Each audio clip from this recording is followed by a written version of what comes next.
এটা হচ্ছে পোলাও পাতা। এই পাতাটা হচ্ছে আপনার পোলাও পাতা, ঠিক আছে। এটা হচ্ছে জাম্বুরা। আর এই ফুলটা জানি না, এটা হচ্ছে যে পুদিনা পাতা, এটা পুদিনা পাতা।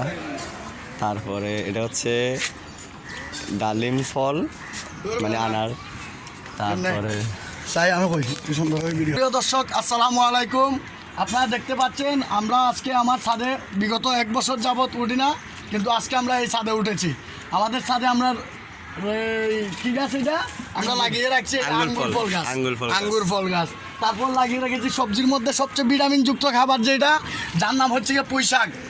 যার নাম পুঁই শাক। এই পুঁই শাক না খাইলে অনেক ভিটামিন আসে না, মারার এনার্জি আসে না। মারতে হইলে 100 মারতে হইলে এনার্জি আসবে। আপনারা পুঁই শাক খান বেশি বেশি। Vitamin number 1। Vitamin number 2 ফুলাপ। আমরা মেহমান আপ্যায়ন করতে হইলে আমাদের যেটা লাগে ফুলাপ পাতা, আমরা ফুলাপ গাছেও লাগিয়েছি। রয়েছে এখানে লেবু পাতা।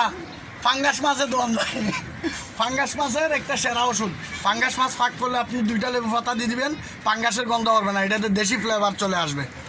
রয়েছে আমাদের কাছে ফুল গাছ, রয়েছে পুদিনা গাছ, যেটা আমরা মাহে রমজানের দিন না খাইলে চলেই না। আমাদের চিটাঙ্গে মানুষ যারা, ওরা আমরা পুদিনা পাতা ছাড়া আমাদের চলেই না ইফতারি পার্টি।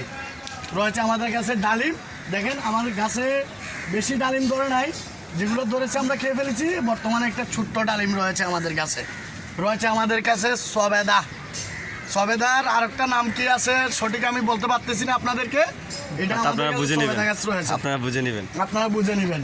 সুপ্রিয় দর্শক, পচা মাছ খাওয়ার জন্য এই একটা গাছ আমাদের কাছে, ওই যোগ্য একটা গাছ, যেটা আমরা পচা মাছে দিয়ে থাকি। পচা মাছে গন্ধ না করার জন্য, ভালো ফ্লেভার আসার জন্য এটা আমরা পচা মাছে দিয়ে রাখি। তারপরে আমাদের কাছে বরিশালি আমরা দইরা কামড়া। আচ্ছা, বরিশালি আমরা দইরা কামড়া, এটাই হচ্ছে আমাদের বরিশালি আমরা গাছ। আচ্ছা, রয়েছে আমাদের আছে বিগ ফল। এটার নাম কি? উল বরই। আমাদের কাছে রয়েছে উল বরই। আমাদের কাছে রয়েছে বেলম্বা।